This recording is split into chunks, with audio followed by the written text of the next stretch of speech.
नमस्कार दोस्तों। आज हम बात कर रहे हैं एडवोकेट चंद्रशेखर आजाद के बारे में, जिन्होंने आज आर्टिकल 19 इंडिया के सामने जबरदस्त इंटरव्यू दिया। अपने इंटरव्यू में उन्होंने कहा, हम अगले 5 सालों के अंदर अपनी पार्टी को नेशनल पार्टी बना देंगे। आइए सुनते हैं चंद्रशेखर आजाद जी ने क्या कहा इंटरव्यू में। क्या है रिजर्वेशन को खत्म करना या रिजर्वेशन को आर्थिक आधार पर लेना? तो सुप्रीम कोर्ट में 4-4 पीढ़ी जज बने बैठे हूँ। पैरों का जूता पैरों में अच्छा आता है, सर में अच्छा नहीं लगता। नहीं, लेकिन हर सीट पर चंद्रशेखर नहीं होंगे ना चुनाव लड़ने के लिए। अब बीएसपी का भी साथ ही नहीं। ये बड़ा सवाल है। लोग ये कहते हैं ना, देखो लोगों को लगता है किसी नेता का बेटा आ गया तो वही नेता बन सकता है। तो आजाद समाज पार्टी राष्ट्रीय पार्टी होगी। आप मुझसे एफिडेविट लिखवा। सपने उन्हीं के पूरे होते हैं जिनके सपनों में जान होती है, और पंखों से कुछ नहीं होता, हौसलों से उड़ान होती है। नमस्कार, आदाब, सत श्री अकाल, जय भीम, जोहार। मेरा नाम है नवीन कुमार। बिना किसी भूमिका के मैं आपको मिलवाता हूँ माननीय सांसद चंद्रशेखर से। नगीना से सांसद चुने गए, आज़ाद समाज पार्टी के प्रमुख हैं और पहले सांसद हैं, तो आपको बहुत बहुत बधाई पहले तो। धन्यवाद। और पहला सवाल ये कि आपके बहुत सारे नाम हो गए हैं, चंद्रशेखर आज़ाद, चंद्रशेखर रावण, केवल चंद्रशेखर, एडवोकेट चंद्रशेखर, कैसे पुकारा जाए आपको? आपके मैंने पार्लियामेंट में स्पीकर साहब को लिख के दिया कि भाई मेरा नाम यहाँ एडवोकेट चंद्रशेखर आज़ाद जो है उसको यूज किया जाए। तो एक दिन तो अध्यक्ष जी कंफ्यूज हो गए, वो किसी बीच में सवाल के साथ चर्चा में तो आइटम नंबर चंद्रशेखर आज़ाद कह दिया। तो फिर बाद में उस बात को वो करके फिर खुद कहा कि एडवोकेट चंद्रशेखर आज़ाद। तो क्योंकि मैंने वकालत की है तो वो एक डेजिग्नेशन है जो मुझे जो है मिली है मेरी एजुकेशन के आधार पर। तो मेरा नाम एडवोकेट चंद्रशेखर ही, आज़ाद में जोड़ता ही हूँ। रावण आप लोग जोड़ते हैं, मतलब मीडिया के लोग जोड़ते हैं, उसमें आप तो नहीं हैं मगर बहुत सारे लोग जोड़ते हैं। तो मैं उनसे कहता रहता हूँ कि भाई ठीक है, तो वो उनकी इच्छा है और मैं अपनी इच्छा पूरी करता हूँ। मेरे दिल में बहुत कुछ चल रहा है, मेरे दिमाग में बहुत कुछ चल रहा है, आंदोलन के रूप में बहुत कुछ चल रहा है, क्योंकि देश में बहुत कुछ घट रहा है। तो मेरा ध्यान नाम पे नहीं काम पे है। काम पर है। तो मैंने देखा बाहर बहुत भीड़ थी आपसे मिलने जुलने आने वालों की। आमतौर पर जहां आप ठहरे हुए हैं ये दिल्ली का वेस्टर्न कोर्ट है, जहां पहली बार चुनकर आने वाले सांसद ठहराए जाते हैं और बाद में धीरे धीरे उनको स्थायी आवास आवंटित किया जाता है पूरे 5 साल के लिए। तो ये मिलने जुलने के कार्यक्रम के बीच आप माननीय हो गए हैं। पहले आप एक एक्टिविस्ट थे, जुझारू योद्धा की तरह लोगों के बीच रहते थे। अब आपको बहुत सारा समय बंद कमरे में भी बिताना पड़ेगा। लोगों की उम्मीदें बढ़ी हैं, सवाल बढ़े हैं, बहुत सारी लड़ाइयाँ नई छिड़ गई हैं देश में। ये माननीय कहलाना कैसा लग रहा है? इसको एंजॉय कर रहे हैं? देखो, एंजॉय तो मैं संघर्ष को भी करता हूँ। मैंने जेल को एंजॉय किया, मैंने जेल से अलग जितने भी आंदोलन हैं सबको एंजॉय किया। आप देखो, जहाँ लोग जेल से उम्मीद करते हैं कि भाई वो जल्दी बाहर निकल जाए, मैं वहाँ खूब मैंने किताबें पढ़ी। मुझसे जेल अधीक्षक परेशान हो गए कि भाई इतनी किताबें क्यों पढ़ते हो। एक बार तो मेरे आज भी याद है, 2 अप्रैल 2018 का संघर्ष हुआ था, तो मैं उसके बाद भूख हड़ताल पर चला गया गांधीवादी तरीके से कि भाई देखो इसमें भी कुछ दम है या नहीं है। तो मैंने उनसे कहा, सर मैं आपसे कुछ रिक्वेस्ट थी मेरी। उन्होंने कहा भाई बताइए। मैंने कहा मैं चाह रहा था आप मुझे एक पिक्चर दिखवा देते आज। तो बोले कौन सी? मैंने कहा the legend of Bhagat Singh. बोले कि अभी आप वो बिना पिक्चर देखे हम तो झेले नहीं झेल रहे हैं, अब आप कह रहे हैं कि इसे भूख हड़ताल के समय में आप पिक्चर देखना चाहते हैं, तो हम हाथ जोड़ते हैं, ऐसी कोई रिक्वेस्ट मत करो जो हम आपकी पूरी नहीं कर सकते। तो मैंने कहा ठीक है।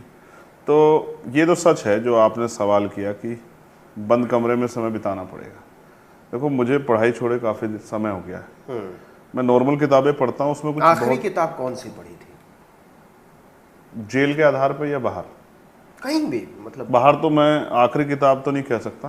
मैं अभी जिसको पढ़ रहा हूँ वो किताब है पूर्व प्राइम मिनिस्टर चंद्रशेखर आज़ाद जी की, रहबरी करके उसका जो टाइटल, रहबरी के सवाल। रहबरी के सवाल, उसको मैं पढ़ रहा हूँ। मैंने वो परसों ही लखनऊ से अपने एक साथी 2 वॉल्यूम में उनकी आत्मकथा। हाँ, मैं फर्स्ट वाले वॉल्यूम को मैं परसों लखनऊ गया था जी। मेरे एक मित्र हैं आलोक, मैंने उनकी लाइब्रेरी में वो देखी, क्योंकि उस करेक्टर को मैं बड़ा पसंद करता हूँ जो अपने कमिटमेंट का बड़े पक्के थे। कुछ कुछ मिलता है उनका व्यक्तित्व हाँ, आपसे। और ठीक, वो अच्छी बात है, मिलता है, लेकिन वो बहुत सीनियर नेता थे। मैंने उनको सुना, मैंने उनकी पार्लियामेंट की बहुत सारी स्पीच सुनी, और जिस तरह से वो अपनी बात को रखते थे वो बड़ी शानदार थी।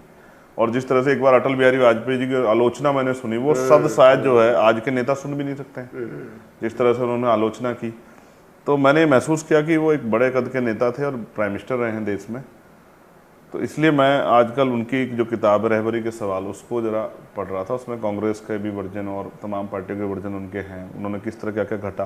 देखो, हम पे बहुत कुछ सीखने को है। डॉक्टर बाबा साहब अम्बेडकर ने कहा कि मैं मूर्तियों में नहीं किताबों में हूँ। उनसे कहने का तात्पर्य उनका ये था कि भाई किताबों को पढ़ो, ये जानने का मौका चलेगा कि देश कैसे बना, देश में लोगों को राइट्स कैसे मिले, आराम से मिले, संघर्ष करना पड़ा, आंदोलन हुए, किसने विरोध किया, किसने समर्थन किया। मंडल कमीशन को अगर आपको करना तो आप आंदोलन पढ़ोगे तो आप किसी का नाम ले। तो जैसे मैं आज ये देख रहा हूँ, आके मैंने देखा कि कुछ घटनाएं जो है बांग्लादेश की दिखाई गई कि भाई वहाँ दलित को पीट दिया। बाद में मैंने उसमें देखा ना, उसमें फैक्ट चेक में उसने कहा कि घटना जो है 2021 की कहीं और की, फिर एक आदमी को कोई पीट रहा। तो मुझे ऐसा लगा ना, एक ट्रोल आर्मी है। ट्रोल आर्मी नहीं है, वो एक सोची समझी टीम है, जो दलित समाज जो जिस तरह से तैयार हो रहा है, बहुजन समाज, पिछड़े वर्ग के लोग जिस तरह तैयार हो रहे हैं, वो देश को समझ रहे हैं क्या हो रहा है, उस पे उनके माइंड को, ब्रेन को वॉश करने के लिए और उनको एंटी मुस्लिम बनाने के लिए। क्योंकि मैंने महसूस किया उन घटनाओं को दिल से लेना नहीं है, लेकिन उसको इस तरह दिखाया गया कि देखो दलितों के साथ कितना जुल्म कर दिया। घटनाएं होती है समाज, इसमें कोई दो राय नहीं। कई जगह पे जहाँ कोई व्यक्तिगत लेन देन होता है, कुछ तरह की होती है, कहीं अपराध होते हैं, तो होती है घटनाएं, मुस्लिम के साथ भी होती है। लेकिन ये जो पूरी एक टीम बना के जो वर्क किया जा रहा है और उसमें टारगेट करना कि भाई चंद्रशेखर वहाँ नहीं बोल रहे, चंद्रशेखर वहाँ बोल, तो मैंने कहा कि कोई घटना तो उसकी जानकारी होनी चाहिए। तो जानकारी करने की नौबत आई तो पता लगा फेक है। तो मुझे समझ आया कि एक नैरेटिव गढ़ा जा रहा है इंटरनल, और उस नैरेटिव का विषय ये है कि बड़े लंबे समय बाद स्पेशली दलित और मुस्लिम्स में अब एक अंदर ये भावना पैदा हुई है कि हम लोग संगठित होकर कोई लड़ाई लड़ सकते हैं। कोई ऐसा आदमी है जिसके साथ रह के हम लोग, जो हमारी बात करेगा, इनकी बात करेगा, जो पिछड़ों की बात करेगा, आदिवासियों की बात करेगा, किसानों की बात करेगा, तो हम उसके साथ खड़े हो सकते हैं। ये जो एक मेजोरिटी बन रही है, उस मेजोरिटी को तोड़ने के लिए कई तरीके से प्रयास हो रहे हैं। आप जहां से चुनकर आए हैं, अब जब पीछे पलट कर देखते हैं तो एक तरफ इंडिया गठबंधन, ठीक है, दूसरी तरफ भारतीय जनता पार्टी, एक तरफ बहुजन समाज पार्टी, तो किसी समय आपको ऐसा लगा था कि आपका चुनाव फंस गया है, आप निकल नहीं पाएंगे? नहीं, ये मुझे लग सकता था अगर मैंने धरातल पे काम नहीं किया होता। पिछले 1.5 साल से जिस तरह से भीम आर्मी आज़ाद समाज पार्टी की टीम ने वहाँ दिन रात मेहनत की है, नवीन भाई, आप कभी जाते वहाँ तो आप ये महसूस करते, कोई दीवार ऐसी नहीं थी जिसपे हमारे वर्करों ने अपने हाथ से आज़ाद समाज पार्टी काशीराम और हमारा चुनाव चिन्ह लिखा। लोकसभा प्रत्याशी जब 1.5 साल पहले लोग 2022 के हारून के घर पे बैठ गए, तब वो लोग अपने काम पे लगे थे। हमने एक लक्ष्य बनाया था, तो हमें ये था कि इनके उससे क्या होता, हमें आसान हो जाता और हम बाकी सीटों पर जाके इनकी मदद कर देते। लेकिन जब इन्होंने साथ छोड़ दिया तो फिर हमें थोड़ा सा ज़्यादा अपने आप को प्रिपेयर करना पड़ा कि हमें अब किस तरह से लोगों को किन्होंने साथ छोड़ दिया? इंडिया अलायंस ने, बीएसपी ने? बीएसपी कभी साथ थी नहीं। बीएसपी के साथ जाने का कितना प्रयास किया, बीएसपी के साथ होते तो फिर दल ही नहीं बनाने की जरूरत पड़ती। लेकिन फिर जब बीएसपी ने किनारा कर लिया तो फिर दल बना के साबित करना था कि हम करके दिखा सकते हैं। लोग ये कहते हैं ना, देखो, लोगों को लगता है किसी नेता का बेटा आ गया तो वही नेता बन सकता है, किसी नेता का पोता आ गया वही नेता, किसी बेटी आ गई या परिवार को आया तो इनमें क्योंकि ये उस परिवार शहर में राजनीतिक गुण ज़्यादा है।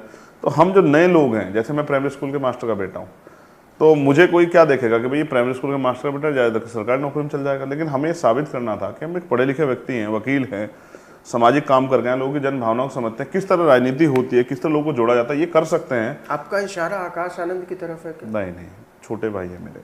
आपको लगता है कि ये उम्मीद जगी है साधारण लोगों में, पिछड़े लोगों में, दलितों में, कि वो संसद विधानसभा पहुंच सकते हैं एक सीधे साधारण रास्ते से भी? यस, मैं उदाहरण उसका बैठा हूँ। वो जिनको भी जो भी संघर्ष कर रहे हैं, वो मुझसे प्रेरणा लें कि किस तरह से जो है एक आम आदमी भी संगठन के साथ खड़े होकर लोगों की मदद लेके और अपने विषय के आधार पर, धर्म के आधार पर नहीं, अपने विषय के आधार पर पॉलिटिक्स करके आगे आ सकता है। चंद्रशेखर, कुछ लोग ये कहते हैं कि हालांकि आप बहुत पुरजोरी से चुनाव लड़े, लेकिन इंडिया गठबंधन के बहुत सारे लोगों ने और ख़ासकर मुसलमान बिरादरी के लोगों ने आपको भीतर ही भीतर बड़ी मदद की। ये बात सच है क्या? देखिए, जो पार्टी से हमारे जुड़े हुए हैं मुस्लिम साथी, और बदले में आपने भी उनको मदद की। नहीं, वो लोग, उन्होंने अपना दायित्व निभाया पार्टी के जिम्मेदारियों के साथ, और फिर शेड्यूल कास्ट पूरा हमारे साथ सिक्के बंद होकर खड़ा हुआ, सुई के नाके से निकला। गांव में शेड्यूल कास्ट के लोग रहते हैं, किसान जातियाँ रहती हैं, जब आपस में एक दूसरे, गांव की राजनीति अलग है, वो एक दूसरे को देखते हैं कि ये किधर जा रहे हैं। तो जब हमने गठजोड़ बनाया और हमने जनता के सामने रखी कि अगर आप भाजपा को हराना भी चाहते हैं तो आप ये देखो कौन हरा सकता है। तो जब लोगों ने गांव में देखा कि शेड्यूल कास्ट, किसान जातियाँ सब लोग इकट्ठे, मुस्लिम सब लोग इकट्ठे हैं, तो सब लोगों ने इस बात को और मजबूत कर लिया कि चंद्रशेखर जीत सकते हैं। हाँ कि हालांकि इंडिया अलायंस ने बहुत प्रयास किया कि हमें हराने के लिए एडी चोटी का जोड़ लगाया, लेकिन जनता हमारे साथ थी। और मैं फिर आपसे कह रहा हूँ, कोई ऐसी जाति नहीं जिसका वोट हमें वहाँ ना मिला। बड़े पैमाने पर दलित समाज का, मुस्लिम समाज का, जाट समाज का, गुजर समाज का, पाल, प्रजापति, सैनी, कश्यप, मौर्य, तमाम जातियाँ, वाल्मीकि समाज का बहुत वोट मिला। सवर्णों का नहीं मिला? नहीं मिला, त्यागियों का वोट मिला, अच्छा, बनिया समाज के लोगों का वोट मिला, चौहान समाज के लोगों का वोट मिला। जिन जातियों को जो है हम ये सोचते थे वोट नहीं, उन्होंने वोट किया। झूठ बोलना मेरी आदत नहीं कि मैं कह दूं नहीं। तो अब आप भी A to Z की पॉलिटिक्स करेंगे? देखो फिर मैं कह रहा हूँ, ये मेरा विषय है। जिन लोगों ने मुझे वोट दिया, कभी उनके सम्मान में कमी नहीं आएगी, कभी उनके मुद्दों की लड़ने की। जैसे हमारे एक चौहान साथी थे जिन्होंने मेरे साथ खूब मदद की, और उन्होंने मुझसे कहा कि साहब हमारे एक विषय है। हमने कहा आप छोड़ दो हमारे ऊपर, ये हमारा काम है, आपने हमें वोट की ताकत दी है तो हमारी जिम्मेदारी है, हमारा कर्तव्य है कि हम आपकी समस्या के लिए लड़ें। तो हम लड़ाई लड़ रहे हैं जनता के हितों की। जनता में जो भी शोषित पीड़ित है हम सबके साथ खड़े हैं। लेकिन मैंने कहा कुछ पार्टी के अलग विषय हैं, उसके लिए पार्टी अपनी आइडियोलॉजिकल वो है और पार्टी की पॉलिसी है, उस पर हम लोग अपना काम कर रहे हैं। बहुत बड़ा हंगामा खड़ा हो गया है इस देश में। बंटवारा, दलितों और आदिवासियों के बीच पहली बार बंटवारे की बात आई है और वो कानूनी तौर पर आई है। अब वो संवैधानिक है, बांटा जा सकता है। बिहार में प्रयोग हो चुका है, दलित, महादलित, पिछड़ा, अति पिछड़ा की पॉलिटिक्स। क्या राय रखते हैं आप, ये सही है, गलत है? मैं इस बात को समझता हूँ कि पिछड़ी जातियों में, क्योंकि उस तरह से राजनीतिक चेतना नहीं पैदा हुई है, संख्या कम होने के कारण जो है एजुकेशन लेवल उस तरह से नहीं बढ़ा है, उस तरह के जो है आर्थिक सशक्तिकरण नहीं है, तो ये बात बिल्कुल सच है कि उनके बहुत सारे लोग इस ओपन फील्ड में नहीं है। 1.5 साल पहले हमने इस बात पीड़ा को समझा और हमने गोरखपुर में प्रेस कॉन्फ्रेंस की, और उस प्रेस कॉन्फ्रेंस में मैंने कहा, क्योंकि जब EWS लागू हो गया और हमारे नेताओं ने उसका बढ़ चढ़ के समर्थन किया, कोई ऐसी पार्टी नहीं थी, एक साथ मुस्लिम लीग के 3 मेंबर ऑफ पार्लियामेंट थे और वैसी साहब थे जिन्होंने उसका विरोध किया था, बाकी सभी पार्टियों ने उसका समर्थन किया कि भाई EWS लागू होना चाहिए। और EWS किन परिस्थितियों में लागू हुआ कि जब सरकार के पास कोई आंकड़े नहीं थे, तब उन्होंने 10% आर्थिक आधार पर आरक्षण स्वर्ण जाति के लोगों को दे दिया। तब स्टालिन की पार्टी ने भी विरोध किया। अच्छी बात। तब हमने तय किया कि जब अब आरक्षण की सीमा बढ़ाई जा रही है तो हमारे उन वर्गों को लाभ क्यों ना मिले जो लोग हाशिए पर रह गए, जिनको अवसर नहीं मिला। तब हमने एक पीसी की और हमने अपना रुख स्पष्ट किया कि शेड्यूल कास्ट की 66 जातियां उत्तर प्रदेश में दिखती हैं, बाकी नहीं दिखती है। तो इन जातियों को सरकार इनके लिए अच्छे प्रोग्राम चलाए और अलग से 5% आरक्षण की व्यवस्था कराए। उस 5% आरक्षण में इनको अवसर दे जिससे कि ये मुख्य धारा में आके जुड़े, इनका डीएम भी बने, इनका एसडीएम भी बने, इनका आईएएस भी बने, आईपीएस भी बने, इनका वकील जज भी बने, इनको मौका मिले। उसी तरह से जो अति पिछड़ी जाति है, जिनको मौका नहीं मिला, जिनकी संख्या बहुत कम है, गिनतियों में नहीं आती, जिनको कोई लोग और इग्नोर कर देते हैं, देखना चाहते हैं, लेकिन हमें उनकी फिक्र है। तो हमने कहा कि 27% तो मिला हुआ है, जैसे दलितों को 15% मिला हुआ है, तो हमने कहा 5% और दो। जब आपने 10% आर्थिक आधार पर दे दिया स्वर्ण जातियों को, जिनका प्रतिनिधित्व भी खूब है, तो आप इनको भी दो, स्पेशल प्रोविजन इनके लिए करो। इसी तरह 27% आपने दे दिया। स्पेशल प्रोविजन अति दलित के लिए करो या दलित के लिए? दलित, उन दलितों के लिए। अति दलित आप समझो ना, दलित एक परिवार, ठीक है, वो सामाजिक उसका जो आधार है, उसके साथ जो जुल्म होता है वो उसकी जाति के आधार पे होता है। ठीक है, सहमत। कि शहीद आजम भगत सिंह ने अपनी किताब में लिखा कि अगर प्राण दंड यानी कि फांसी की सजा देने वाले जज के ऑर्डर से उसका मोटिव हटा दिया जाए तो उसमें हत्यारे में कोई फर्क नहीं कि उसने प्राणदंड क्यों दिया, क्योंकि जान तो जा रही है, हत्या तो हो रही है, जान तो जाएगी, मर्डर तो हो रहा है। तो इसलिए अगर जजों के मोटिव को हमने ध्यान में रखा तो फिर हमें लगेगा कि कुछ अच्छा हुआ है। देखो मैं अब तो दलित, मोटिव पर शक है आपको? बिल्कुल शक है। 75 साल में आपने कास्ट एट्रोसिटी की इतने बड़े पैमाने पे होती है, पुलिस है, आर्मी है, सैनिक बल है, तमाम एजेंसी है, कभी आपने संज्ञान नहीं लिया? मैं आपको उदाहरण दे, लक्ष्मणपुर बात है, अब घटना आप हुई थी। माननीय सांसद हैं, नहीं नहीं, कोई फर्क नहीं पड़ता है, पार्लियामेंट से बड़ा कोई नहीं है। आप अच्छी तरह समझ लो, हम वकील भी, सुप्रीम कोर्ट के एक जज ने उसको डिनाई भी किया नहीं किया है, किया नहीं किया किया है। तो जब वो सहमत नहीं तो हमसे कोई क्या कर देगा? हमें चढ़ा दो फांसी। जब अपने लोगों के हितों की बात आएगी, डॉक्टर अंबेडकर के चेले हैं सब, पूरी जी जान लगा के लड़ेंगे। मैं आपको याद दिलाता हूँ लक्ष्मणपुर बातें, बिहार की जो घटना है, 50 लोगों की जान गई थी, ऑनरेबल डिस्ट्रिक्ट कोर्ट ने सजा कर दी उम्र कैद की, और हाई कोर्ट ने बरी कर दिया। तो सुप्रीम कोर्ट कहां मर गया था? क्यों सुप्रीम कोर्ट ने संज्ञान नहीं लिया? 50 लोगों की जान गई थी। ये हम इनके सियारों के रंग हम जानते हैं। हमें कोई जो है दूध पीता बच्चा ना समझ जाए कि हम बेवकूफ बैठे हैं। हम सबको देखते हैं, हम उनके मोटिव को देखते हैं। जब आपने कॉन्स्टिट्यूशन क्या कह रहा है, पहले से आप समझिए कि सुप्रीम कोर्ट क्या है।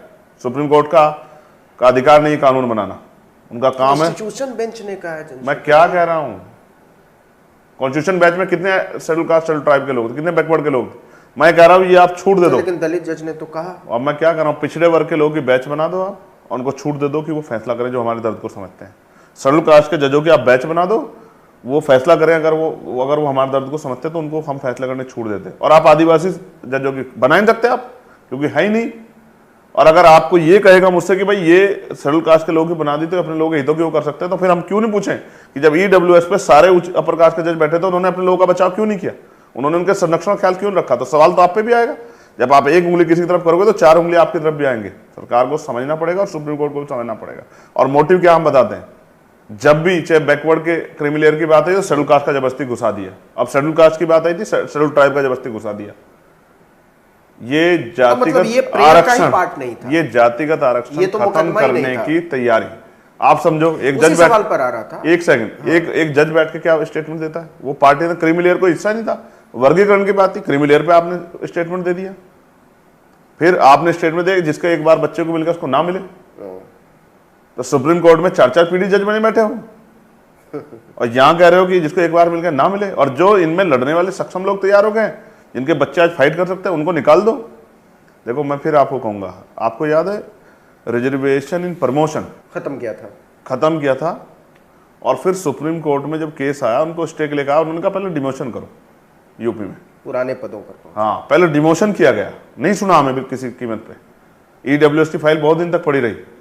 और फिर जब ऑर्डर, क्योंकि जब तथ्य पे बात आएगी, आर्टिकल 16(4) ए और बी में आपको राइट है मिलने का, तो आपने ऑर्डर दिया। और साथ साथ क्या लाइन खींची कि स्टेट गवर्नमेंट चाहे दे सकती है। अब स्टेट गवर्नमेंट है बीजेपी की, नहीं दिया उन्होंने। और कितने कर्मचारी हैं जिनको फायदा नहीं मिला? रोस्टर होता तो हमारे लोग जो हैं की पोस्ट पे आते।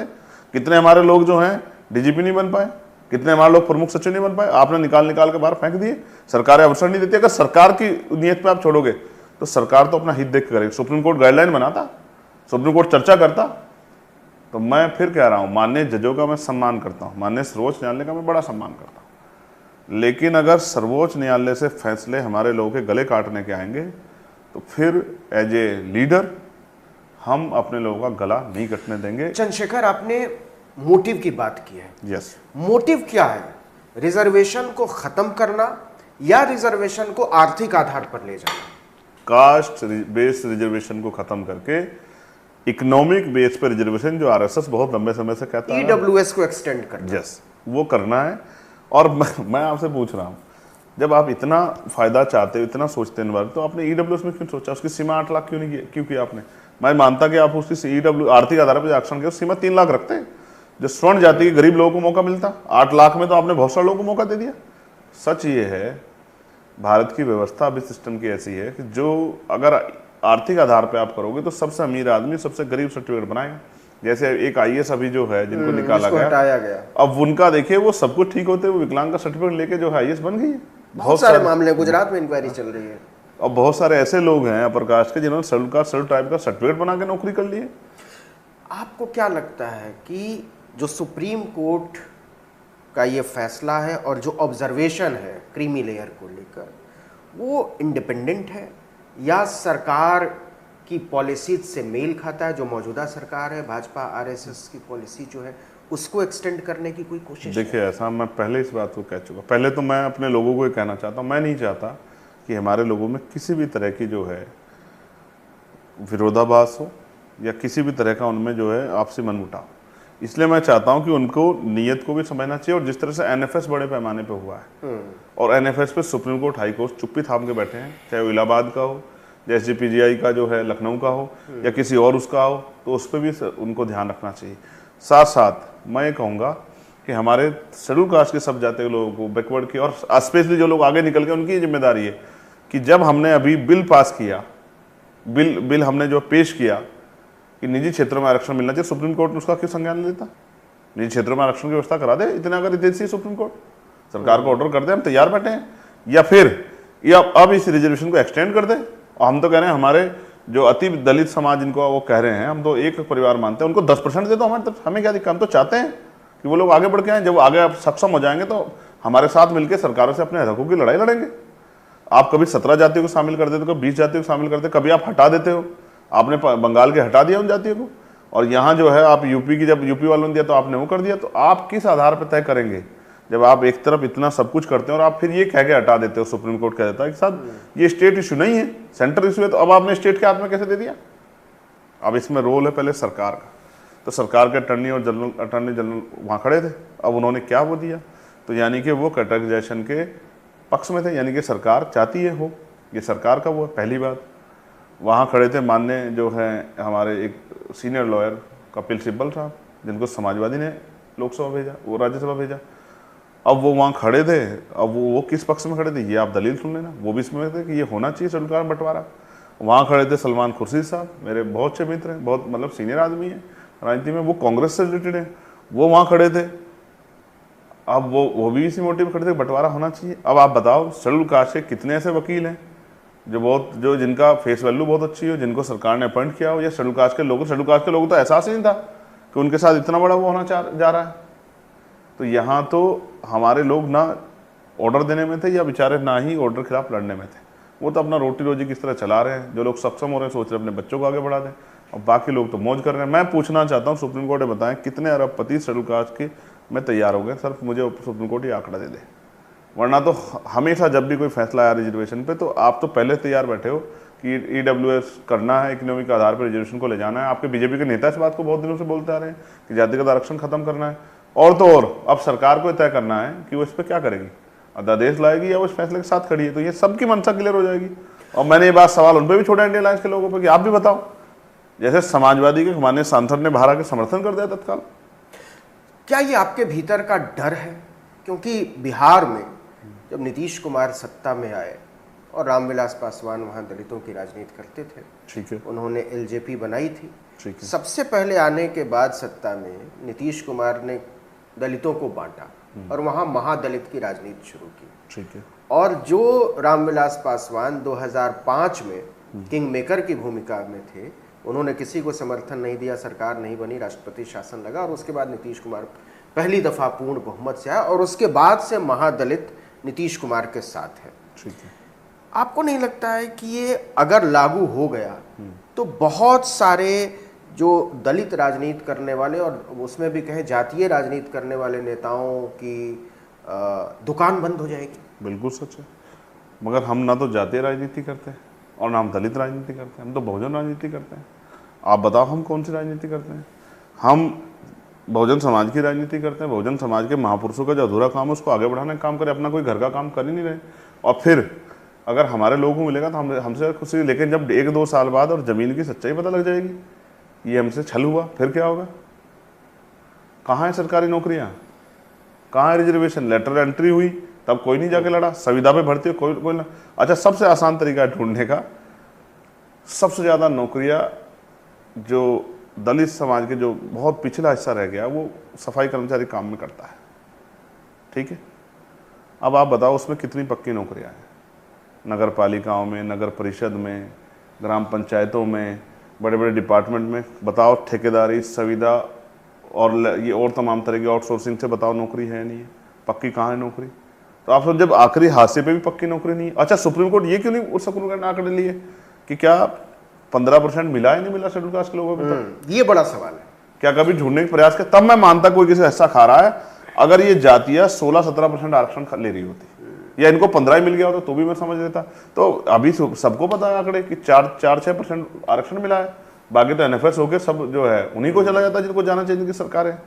तो मैं फिर आपसे कह रहा हूँ, मुझे खतरा इस बात से है कि हमारे लोग अगर बहुत समझदार होते तो इस देश में हम 75 साल बाद भी जुल्म जातीय अन्याय अत्याचार नहीं सह रहे होते। देश की संसद में विपक्ष के नेता की जात पूछी गई, जात नहीं पूछी गई, कहा गया कि उनकी कोई जाति नहीं है। ठीक है। उत्तर भारत में ये बड़ी खराब गाली मानी जाती है कि जाति, कि आपकी जाति का पता नहीं है मतलब आपके पिता का पता नहीं है, ऐसा मानते हैं। ठीक है। उत्तर भारत में आपको क्या लगता है इसके पीछे की सोच क्या है, और क्या आप इसको लेकर इंडिया अलायंस के साथ हैं? किस बात में साथ है? कि जाति का जो ठीक है, जाति जनगणना का सवाल उठाया और राहुल गांधी ने ये कहा कि हम पर इसलिए ये आरोप लगा और हमको गाली दी गई संसद में क्योंकि हमने जाति जनगणना की बात की, जो बेसिक डॉक्यूमेंट वो तो अब कर रहे हैं। काशीराम साहब तो 40 साल पहले से कर रहे थे, और हम लोग बहुत दिनों से उठा रहे हैं। हमने दिल्ली में जब किसी ने नाम भी लिया तब 21 तारीख को हमने जाति का जनगणना की मांग की, और पूरे बिहार से लेकर जहाँ सामाजिक आंदोलन चले उन सब लोगों ने मांग की है। तो ये उनका अपना पर्टिकुलर विषय है। किसी ने कुछ कहा, उसका जवाब में किसी ने कहा, राजनीतिक उसको आगे बढ़ाने के लिए किसी ने उसको और जो है थोड़ा सा हेल्दी रूप में कह दिया, ये उनका अपना विषय है। भाई ऊपर के लोग बेचारे लड़ रहे हैं, हम इसमें क्या सोचें? हमारे लोग तो रोज जाति के आधार पर गाली गा रहे हैं, किसी को तकलीफ नहीं होती। आपको पता है, सच सुनोगे आप? बताइए। पंजाब के एक चीफ मिनिस्टर बनाए थे दलित समाज की कांग्रेस पार्टी ने, उन्हीं के जाति के नेता, उन्हीं की पार्टी के नेताओं ने क्या कहा कि पैरों का जूता पैरों में अच्छा लगता है, सर में अच्छा नहीं लगता। भूल गए आप लोग? मैं तो नहीं लेकिन भूला। कांग्रेस ये क्लेम कर सकती है कि एक दलित को पंजाब जैसे राज्य में चीफ मिनिस्टर बनाया। हाँ, और फिर दोबारा उसको बचा नहीं पाए आप, 2-2 सीटों पे हारा हुआ आपके साथ ही। अब देखो आपकी पार्टी स्वीकार करती है नहीं करती गरीबों दलितों को का नेतृत्व। आप समझो ना मैं आपसे क्या कह रहा हूँ।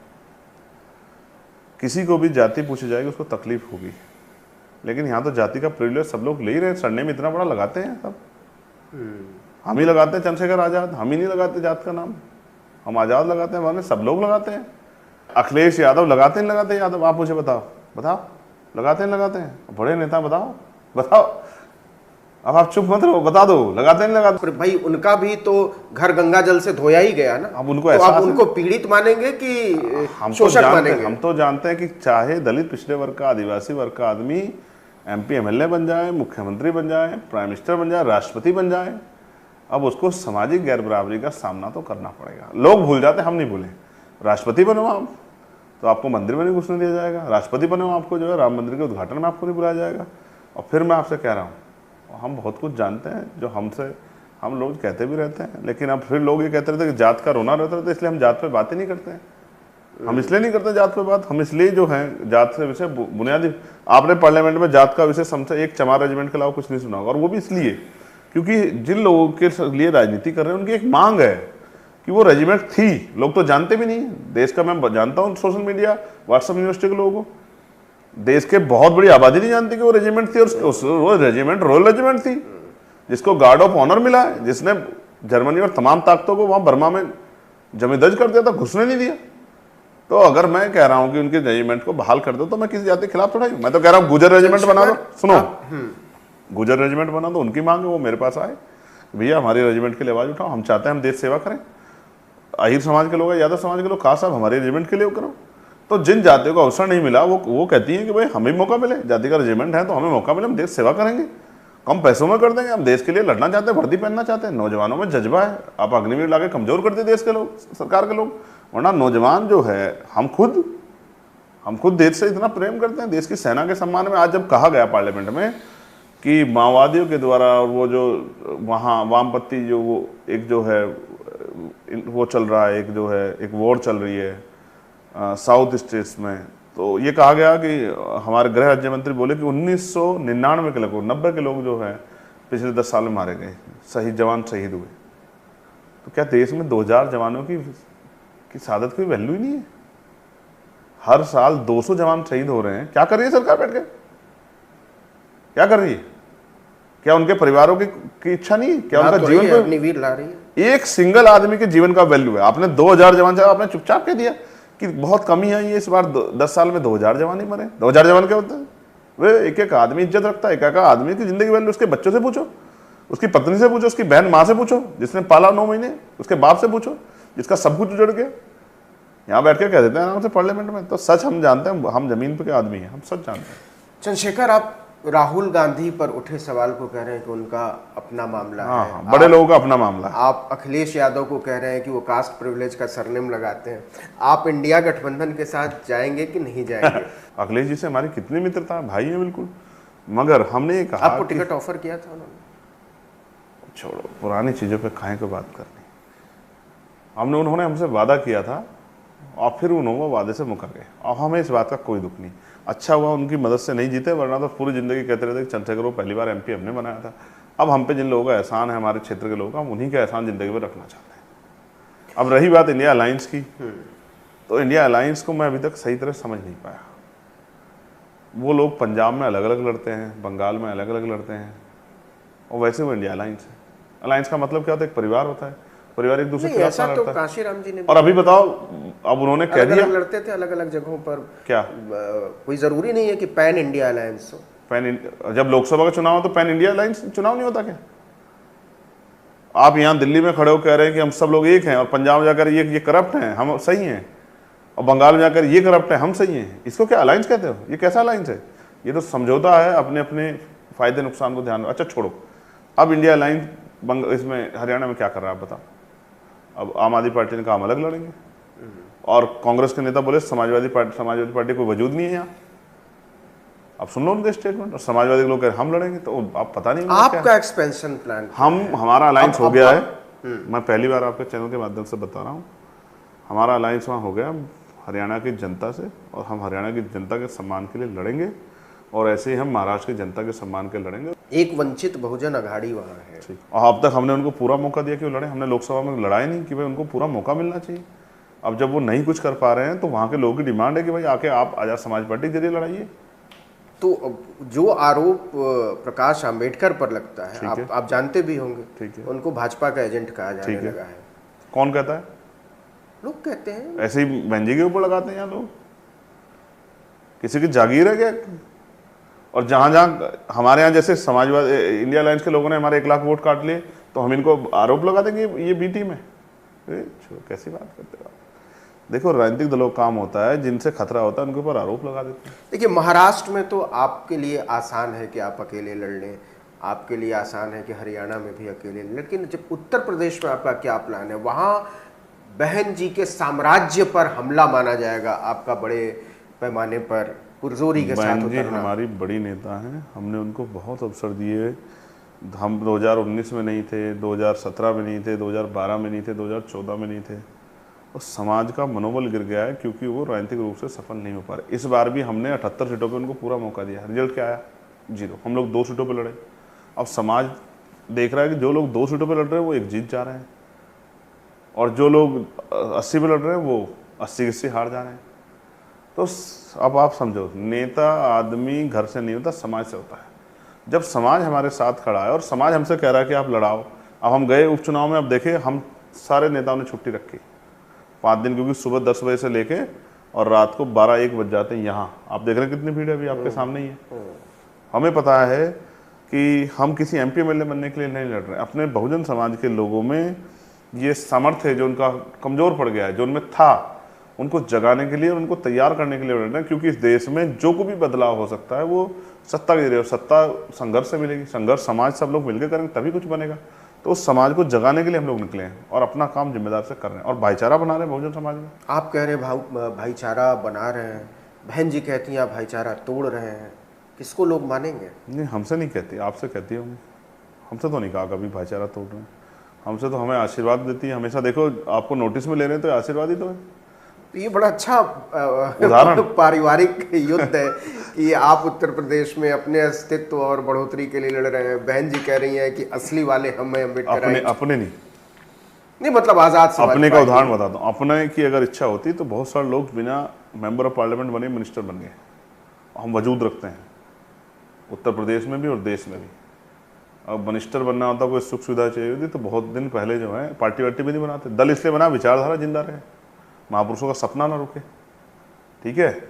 और अगर अपने लिए कोई चाहत होती तो बहुत सारे ऊपर थे मंत्री बनने के, सबको लात मार दी। इसलिए लात मारी क्योंकि महापुरुषों का सपना आगे बढ़ाना है और समाज के लिए लड़ रहे हैं।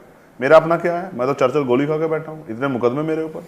हम बाबा साहब लड़े, अपने लिए लड़ेगा, काशीराम साहब अपने लिए लड़ेगा, हम सब लोग जो मिशन महापुरुषों के मिशन को आगे बढ़ाने का काम करें, अपने लिए क्या लड़ रहे हैं। मैं रात को 2-2 बजे तक यहाँ किसके लिए जाग रहा हूँ, अपने लिए। तो अब ये बताइए कि यूपी के चुनाव में मान्यवर काशीराम की बड़ी तस्वीर आपके स्टेज पर होगी कि बीएसपी के स्टेज पर होगी? हम तस्वीरों की राजनीति करते ही नहीं। नहीं, लेकिन टकराव तो होगा, आप राजनीति करें या कभी ना भी करें, इसको कभी भी कौन नहीं हो मानेगा? सकता है, कभी भी नहीं हो। हम नहीं टकराएंगे ना, ताली एक हाथ से नहीं बजती, दोनों हाथ से बजती। वो कुछ भी गाली देते रहे हमें, कितना बुरा भला कहते रहे, हमें कोई जरूरत ही नहीं है उनको वो करने की। हमने सभी कार्यकर्ताओं से कहा लेकिन कि वो भी हमारे, उतना ही है ना चंद्रशेखर जी, आप समझो ना, वो कंफ्यूज नहीं होगा। अब उनका तो गिर रहा है, हमारा तो बढ़ रहा है। लोग विचार को वोट देते हैं, पॉलिसी को वोट देते हैं। अब हर सीट पे मोदी जी थोड़े लड़ते हैं, लेकिन लोगों की जो भावना जुड़ती हैं वो विचारधारा जुड़ती है। दुनिया में एक सिद्धांत है कि व्यक्ति राज नहीं करता, विचार राज करता है। जो अपने विचार से ज़्यादा लोगों को जोड़ लेता है वही लोग सत्ता में, क्योंकि संख्या आधारित है। तो हम उस विचारधारा को लेके जा रहे हैं। अभी जब हम जमीन पर उतरेंगे आप देख लेना समाज किधर खड़ा है। चंद्रशेखर, कोई भी पार्टी को आइडियोलॉग्स बड़ा बनाते हैं, उनके आसपास चिंतकों की फौज होती है। कोई भी अगर पार्टी बड़ी बनी है तो विचारधारात्मक तौर पर मजबूत लोग सहमत उसके साथ जुड़ते हैं। आपकी पार्टी के साथ आने वाले दिनों में कौन कौन लोग जुड़ेंगे, कुछ तस्वीर साफ कर सकते हैं? ये तो मेरे पास नहीं है ना, तो मैं कोई वो हूँ भविष्य बताने वाला, और ना ही मैं जो भविष्यवाणियाँ करता हूँ। मैं अपना काम कर रहा हूँ। मैंने बाहर भीड़ देखी। आजाद समाज पार्टी का एक प्लेटफार्म है, बहुजन हिताय बहुजन सुखाय के वही सिद्धांत है। सवाल पूछ रहा था कि जो बाहर बहुत सारे लोग मिलने आते हैं, तो वो उनमें से बहुत सारे लोगों को ये उम्मीद रहती होगी कि अब आप टिकट देंगे और वो चुनाव लड़ेंगे। हम टिकट देते नहीं, हमारे यहाँ कमेटी टिकट देने के लिए। हमारे यहाँ हरियाणा के में टिकट की जो है वर्किंग में प्रोसेस चल रहा है। मैं आपको फिर कह रहा हूँ, आज़ाद समाज पार्टी में डेमोक्रेसी है। इसका उदाहरण मैं आपको बताता हूँ। हमारा रुख इस पर बिल्कुल स्पष्ट था कि हम सरकार के द्वारा या सुप्रीम कोर्ट के द्वारा जो षड्यंत्र किया जाए, जो भावी खतरा महसूस हो रहा, हमने उस पर स्टेट दिया कि हम उसके अगेंस्ट हैं। लेकिन हमारी पार्टी के सीनियर लीडर हैं हिमांशु वाल्मीकि जी, उन्होंने कहा कि भाई हम वर्गीकरण का समर्थन करते हैं। इससे ज़्यादा डेमोक्रेसी क्या होगी पार्टी में? हम डेमोक्रेटिक लोग हैं, डेमोक्रेसी को मानते हैं, संविधानवादी लोग हैं और बहुमत के आधार पर फैसले लेते हैं और चर्चा करते हैं। आप मानते हैं कि बहन मायावती ने भाजपा को फायदा पहुंचाया है? नहीं, बहन जी की ढलान और भाजपा का उभार उत्तर प्रदेश में एक साथ होता है। अब आप इस बात को समझो, ये फैसला इस बार समाज का है, किसी नेता का नहीं है। ये चुनाव इस बार, इस चुनाव के नहीं, इसके पहले वाले चुनाव, ये इसके पहले वाले नहीं, चुनाव, ये चुनाव देश की जनता ने लड़ा है, किसी विपक्ष और पार्टी नहीं लड़ा है। और जनता ने जनमत के आधार पर वोट दिया है। भाजपा के जो हवाई दावे थे, भाजपा के नेताओं ने जो कहा संविधान खत्म कर देंगे, भाजपा के नेताओं ने कहा हम इसको हिंदू राष्ट्र बना देंगे, भाजपा के नेताओं ने जो बड़बोलापन किया। अब मैं पूछ रहा हूं आपसे, भाजपा को वोट परसेंटेज लगातार गिरता चला गया है, उसको कैसे खारिज करेंगे? 22% से 9% को आप कैसे डिफाइन करेंगे? किसी का ढलान और उभार उसके काम के आधार पर होता है। ऐसे तो 2014 में 0 सीट आई, 2019 में 10 सीटें आ गई, ऐसे कैसे कह दोगे आप? और मैं फिर कह रहा हूँ, आप मुझसे उम्मीद करोगे मैं बहन जी को बुरा भला कहूँ, ये तो संभव है ही नहीं। मैं क्यों कहूँ? मैं तो कांग्रेस के लोगों को बुरा भला नहीं कह रहा हूँ। जिनके राज में, राजस्थान में इतना नुकसान हुआ हमारे लोग मारे गए, मैं उनको बुरा भला नहीं कह रहा हूँ। सबसे ज़्यादा नुकसान हमें हमारे कर्मचारियों को समाजवादी सरकार में, मैं उनको बुरा भला नहीं कह रहा हूँ। मेरा काम है अपने लोगों को जागरूक करना, बाकी समझदार से फैसले उनको लेना है। यही आरोप आप पर लगते हैं कि आप सारे दरवाजे खुले रखना चाहते हैं। आप कांग्रेस को भी बुरा भला नहीं कहेंगे, आप भाजपा को भी बुरा भला नहीं कहेंगे, आप बहन जी को नहीं, भाजपा क्यों नहीं कह रहा हूँ?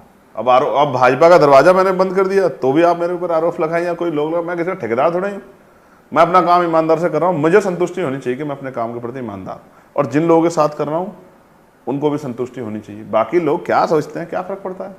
आपने कल पार्लियामेंट में एक मेंबर ऑफ पार्लियामेंट ने गाना गा दिया, तो हम कई लोग बड़े हंसे कि भाई ठीक है। तो उसी गाने को मैं आपको दोहराता हूँ कि कुछ तो लोग कहेंगे, लोगों का काम है कहना। छोड़ो बेकार की बातों को, में कहीं बीत ना जाए रहना, तो हमें अपना काम करना है। अगर हम सारी एनर्जी लोगों को सुनने में लगाएंगे तो हमारा काम कौन करेगा? क्या कोई हमारे महान पुरुषों के सपनों को पूरा करने का काम कर रहा है क्या, जो हम चैन से बैठे किसी और पे ध्यान दें? उत्तर प्रदेश के आने वाले चुनाव में कितने सीटों पर आप लड़ेंगे? स्टेट की टीम जितनी सीटों पर लड़ना चाहे, एक पर लड़ना चाहे एक पर मेहनत करेंगे, 403 पर लड़ेगी 403 में मेहनत करेंगे। ये पार्टी का फैसला है। मैं कौन सा मैं कोई डिक्टेटर हूँ क्या कि मैं कह दूँ कि ऐसा करेंगे? ये मेरा फैसला नहीं है, ये पार्टी का फैसला है। जिस पार्टी का एक चेहरा होता है वो अंत में डिक्टेटरशिप है उसी तरफ बढ़ती हुई नज़र आने लगती है कि उसी का फैसला, उसी का चेहरा देख के, उसी की बात, उसी के नारे सब। देखो ये मैं इस बात से सहमत हूँ, लेकिन मान्यवर काशीराम साहब अपनी पार्टी में इकलौते चेहरे थे और कोई चेहरा नहीं था, लेकिन उन्होंने समय आने पे अपनी पावर्स को सब लोगों में बांटा। अब सवाल ये है कि क्योंकि ये काम बहुत महत्वपूर्ण है, आप जिसको जिम्मेदारी दे रहे हैं, जिसको आगे बढ़ा रहे हैं, वो कल कोई गलती ना कर दे, उसका पार्टी के ऊपर कोई आरोप ना लगे, जब तक जो है स्थिरता ना आ जाए। ये राजनीतिक व्यवस्था ये सफ़ेद दामन जैसी है, इस पर एक भी दाग काले रंग का दिखाई देगा। तो इसको अगर आप डिक्टेटरशिप कहना चाहते हैं तो आप कह लें। अब मैंने यही आपको स्पष्ट कर दिया कि हमारे यहाँ डेमोक्रेसी है।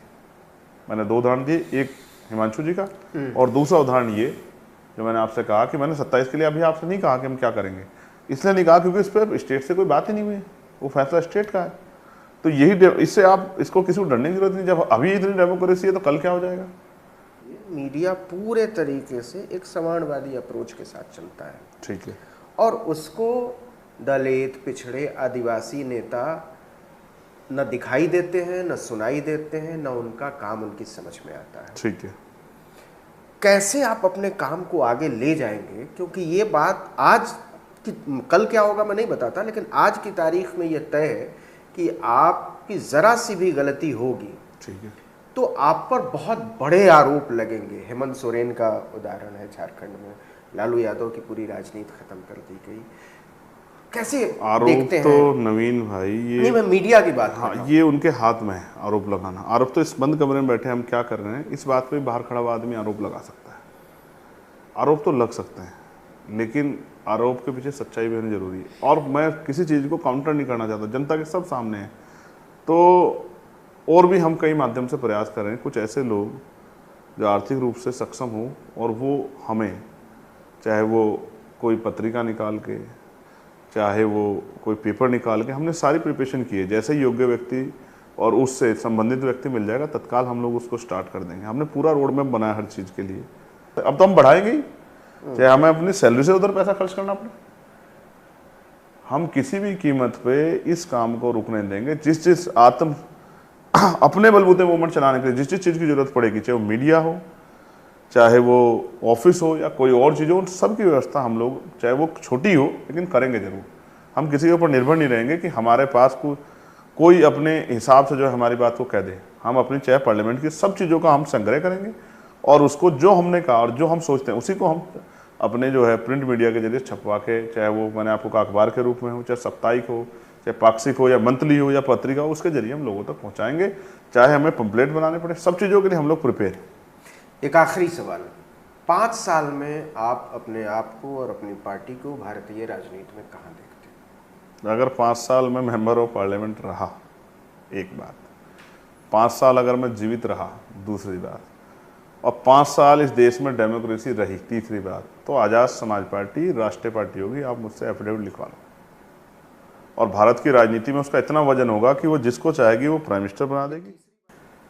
कहते हैं कि सपने देखो तो सपने सच भी होते हैं, लेकिन चंद्रशेखर एक बहुत बड़ा सपना देख रहे हैं और अब आज की तारीख में तो ये असंभव जैसा ही लगता है। लेकिन असंभव सपने भी संभव होते हैं अगर उनको सच करने का दमखम हो, वो कन्विक्शन हो, वो सोच हो, समझ हो और साथ जुड़ने वाले लोग हों। तो चंद्रशेखर, आपको बहुत बहुत शुभकामनाएं आने वाले दिनों के लिए, और इस विश्वास के साथ कि आप जिस राजनीति को लेकर चले हैं, आपकी भाषा, आपकी सोच, आपकी समझ, उसी के साथ आगे चलेंगे और समझौता परस्ती में अपनी राजनीति को कहीं किनारे नहीं समझौते तो यहाँ बहुत सारे दल करते हैं, हम लोग अंदर ही बैठते हैं। बाहर ऐसा व्यवहार करते हैं जैसे एक दूसरे के गले काट देंगे, अंदर ऐसे भाइयों की तरह मिलते हैं सब लोग एक दूसरे से। कहीं कहीं तो वो दल जो एक दूसरे के घुर विरोधी हैं, वो एक नए लोगों को रोकने के लिए कहीं ना कहीं जगह एकजुट भी हो जाते हैं। मैं बहुत कुछ देख चुका हूँ और बहुत कुछ देख रहा हूँ। मगर मैं आपसे ये कहूँगा, सपने उन्हीं के पूरे होते हैं जिनके सपनों में जान होती है, और पंखों से कुछ नहीं होता, हौसलों से उड़ान होती है। हमने जान दांव पे लगाई है 3-3 बार, 3 बार मौत को बड़े करीब से देखा है। मैंने कहा ना कि 10 साल जिया, तो वो करके दिखाने की इच्छा मेरे मन में है, जिससे देश में खुशहाली आएगी, लोग चेहरों पे हंसी आएगी, गरीब को भी इज्जत सम्मान की ज़िंदगी मिलेगी। तो एहसास होता है कि गरीबों की ज़िंदगी में कुछ रखा नहीं है, सब कुछ यहाँ जो बना है वो सब अमीरों के लिए है। इस अमीरों के लिए बने हुए तंत्र में गरीबों का भी हिस्सा हो, इसीलिए संघर्ष कर रहे हैं। एक सवाल बीच में रह गया था, आपने कहा था कि जेल में आप गांधीवादी तरीके से भूख हड़ताल पर बैठे थे। जो आपका वोट बैंक है, जो आपके साथी और समर्थक हैं, उनमें इस बात को लेकर बहुत नाराज़गी है, क्योंकि गांधी और अंबेडकर साहब के टकराव को बहुत भुनाया जाता है। देखिए, गांधी जी का मैं सम्मान करता हूँ, उन्होंने अपने तरीके से जो करना चाहते थे किया। बाबा साहब अंबेडकर हमारे लिए आदर्श हैं, उन्होंने जो, उनके लिए शब्द नहीं है मेरे पास, उन्होंने जो किया वो किया। क्योंकि अब इस देश में जो आइडियोलॉजिकल जो सत्ता है वो आइडियोलॉजिकल गांधी के अगेंस्ट है। तो जब मैं उसको देखता हूँ तो मुझे एहसास होता है कि अब गांधी के मूल्यों का कोई मतलब नहीं बचा है देश में। अब तो लोग गांधी जी को पूजते हैं और गांधी जी के हत्यारों को पूजते हैं। तो मेरा आपसे कहना ये है कि उन्होंने जो किया उसके आधार पर उनका सम्मान मेरे दिल में है और हमेशा रहेगा। लेकिन राजनीति अब हम लोग कर रहे हैं, तो हम राजनीति मुद्दों आधारित कर रहे हैं, और मैं अपने लोगों को भी समझाऊंगा, किसी को जो उस समय की परिस्थिति आती उस आधार पर उन्होंने फैसले लिए, लेकिन वो एक दूसरे के पीछे लट लेके नहीं घूम रहे थे। वैचारिक लड़ाई थी, वैचारिक लड़ाई उन्होंने लड़ी है। ऐसा नहीं कि कभी वो एक दूसरे के पीछे जो है को बुरा भला पकड़े हो। बाबा साहब अम्बेडकर ने अपने विचार रखे उनके प्रति, और कई हद तक जो है हम बाबा साहब अम्बेडकर के बहुत सारे विचारों से असहमति नहीं जाहिर कर सकते हैं अलग तौर पे, और हम तो उनके सभी विचारों के समर्थक हैं। तो फिर मैं आपसे कहूँगा, समय परिस्थितियों के हिसाब से आज देखिए, जो बात काशीराम साहब कहते हैं आज वही, तब कांग्रेस के लोग तब मजाक बनाए, अभी इंडिया लाइन के सब लोग वही बात बोले, संविधान बचाओ, दलित पिछड़ों को हिस्सेदारी दो, इनको ये नहीं मिल रहा, इनको वो नहीं मिल रहा। तो इसका मतलब क्या माना जाए?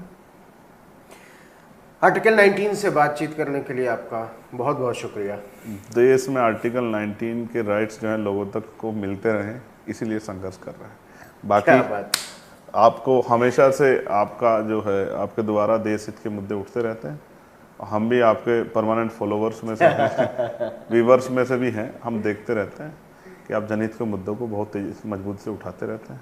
समय का कोई पता नहीं, मैंने कोरोना में बहुत सारे लोग खोया, और मैंने देखा कोरोना में बाप बेटे को देखना नहीं चाहता था जब उसकी डेथ हो गई थी, और बेटा बाप को, सबको अपनी ज़िंदगी प्यारी थी।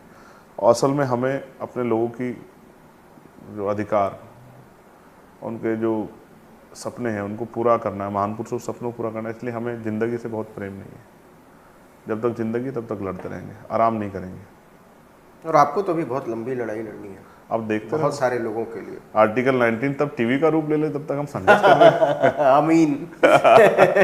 Thank you. हमारा चैनल कैसा लगा? हमारे YouTube चैनल को ज़्यादा से ज़्यादा सपोर्ट करें, सब्सक्राइब करें, लाइव करें।